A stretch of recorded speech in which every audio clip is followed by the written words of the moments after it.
Ayo! Attorney, Huwag si ganyan. dating Senate President Tito Soto, meron din siyang komento ukol dyan sa EDSA Puera TV ads na yan. Ang sabi pa nga niya, yung advertisement na yon, and I quote, as untruthful and inaccurate. Dadagdagan ko pa yan. Hindi lang untruthful at inaccurate, napakapangit pa. Siguro kung merong pinakapangit na advertisement sa buong kasaysayan ng Pilipinas, yan na po yun. Tinipid. Ito pa, attorney, the problem is not the Constitution but some of the people executing it. Sabi yan ni Tito SP. Well, yun nga po, sa akin naman, lahat naman po yan may proseso. Wala pong perpekto. Ang sa akin lang, wag natin babuyin ang proseso. Sumunod tayo sa proseso. Patas po dapat ang laban. Huwag naman gagamitin ang salapi na naman para makamit ang kanyang gusto na maluklok sa pangyarihan na walang mandato galing sa buong sambayan ng Pilipino. Attorney, kung ikukumpara mo sa ibang bansa, gaano ba kahirap o kadali yung pagbabago ng kanilang saligang batas? Dapat madali dahil nga sa People's Initiative. Kung gusto talaga ng taong bayan niya, madali yan. Kaso nga, hindi naman nakikita ng taong bayan kung paano makakatulong sa pagbaba ng presyo ng bigas at ng presyo ng mga langis at ng gasolina ang pagbabago ng saligang batas. Di naman nila yan makakain sa hapagkainan.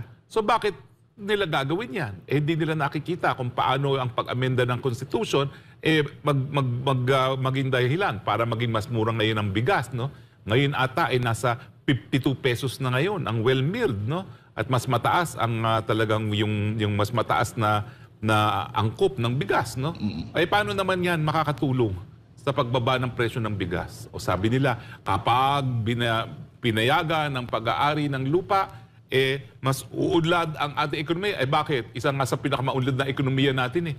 Kaya nga si PBBM na mismo nagsabi, hindi niya kinakailangan ng charter change para lang magkaroon ng pag-unlad. Kasi without charter change, 2 taon na siya sa posisyon. O di ba? Kahit anong pula natin sa administrasyon ni PBBM, talaga naman po isa sa pinakamalakas na ekonomiya ang Pilipinas. Tama si PBBM na hindi niya kinakailangan ng charter change. Kaya nga hindi ko maintindihan kung bakit yung sarili niya mga kamag-anak nagpipilit. Bagamat yung sarili niyang kapatid, inulit naman yung sinabi niya na hindi kinakailangan, sabi nga ni SAP, si Super, ano tawag yun? Ate ng Pangulo. Ng Pangulo, na talagang yan din ang posisyon ng kanyang, ano tawag sa batang kapatid sa Ilocano? Ading ba yun? Ading. Ading, sabi ng Ading na hindi niya kinakailangan ng charter change, no?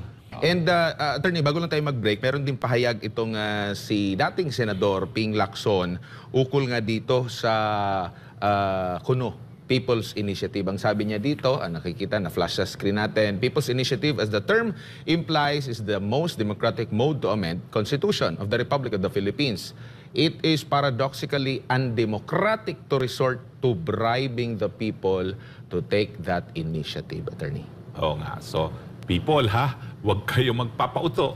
Hindi po nanggaling sa atin yang taong bayan.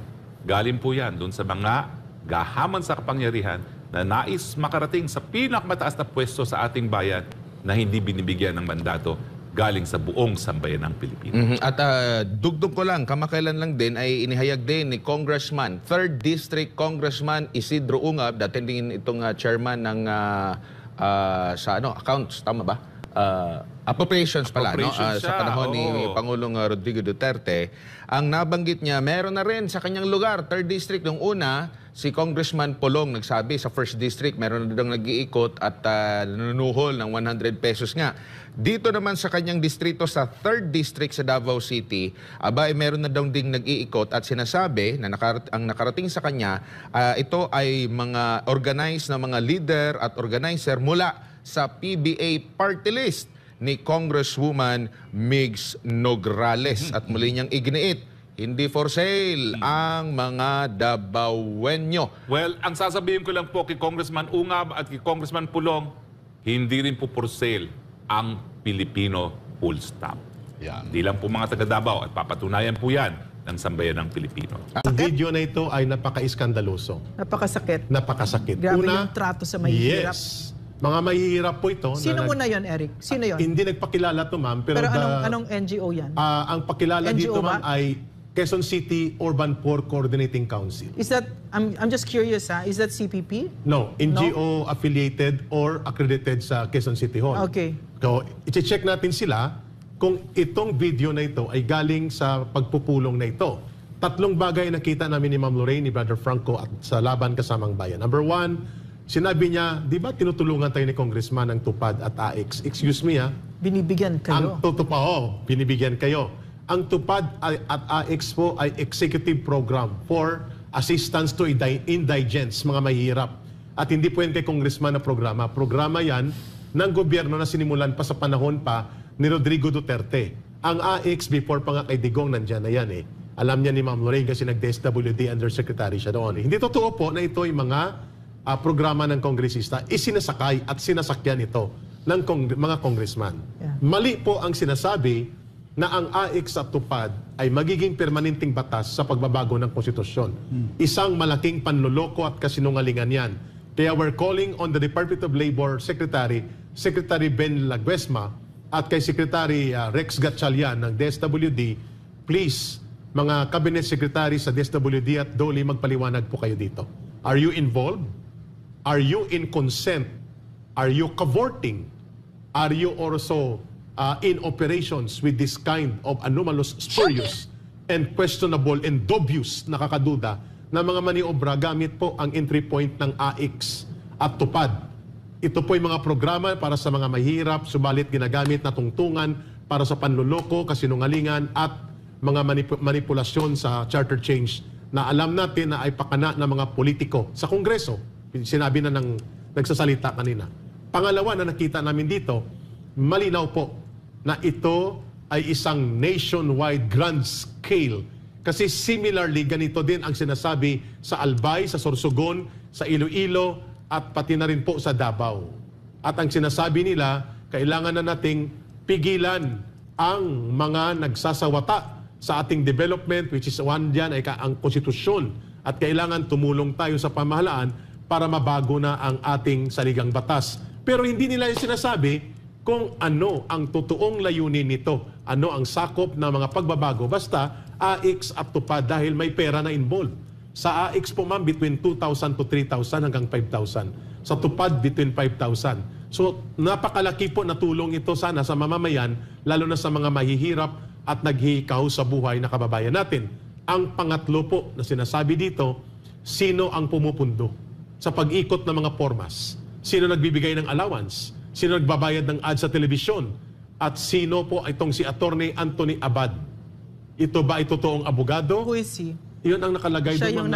siya yung nag-initiate daw. Oo. At parang siya ang focal person na nakalagay sa form. At may isa pang law office na ginamit para lumabas na sa kanila nang galing ang inisyatiba. Ang tanong, gano'n na ba kababaw ang pagtingin nyo sa mamamayan na hindi nila maintindihan na ito'y gamit ng mga politiko? Tatlo, ang aking binanggit at ang panghuli kong pupuntuhan, bakit kayo naghanda, Kongreso, ng 14 billion pesos for referendum and plebiscito na hindi hiningi ng COMELEC at ibinunyag ni Congressman Lagman at sinugundahan ni Presidential Spokesman dati na si Harry Roque. At ang panghuli kong punto, bakit may 500 billion na pondo na nakalaan na unprogrammed at halatang halata na pinaghahandaan para imaniobra dito sa mga galawan na i-abolish ang sistema ng gobyerno ngayon at para panatilihin sa poder ang mga nasa Kongreso at ang Vice Presidente na opisina ay kanilang liligwakin at gagawing parlamentaryo para hindi na makaupo pa ang another Duterte like Sara Duterte sa isang presidential system. Ito po ay katanungan ng mamamayan ngayon na kumakalat, bakit hindi nyo inaamin ito, including ang very obvious, anomalous TV advertisement na inyong pinunduan. Ito ba'y galing sa pondo ng mamamayan, sa Kongreso?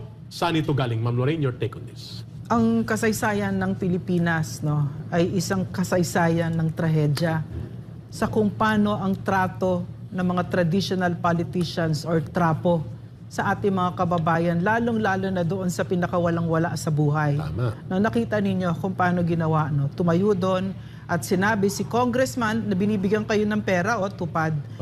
Ang congressman, binibigyan kayo ng AX, kaya sign kayo dito. Yan, lahat yun kasinungalingan. At ang tingin nila, nakita ninyo kung bakit talaga ang Pilipinas hindi lumilipad. Because the politicians in the Philippines ay mga trapo. are so invested in keeping the poor poor. Na ibibigay lang naman sa inyo 100, 200. Sabihin na natin 1,000 no kasi sa ibang elections 1,000. No sa Samar 15,000 isang pamilya na.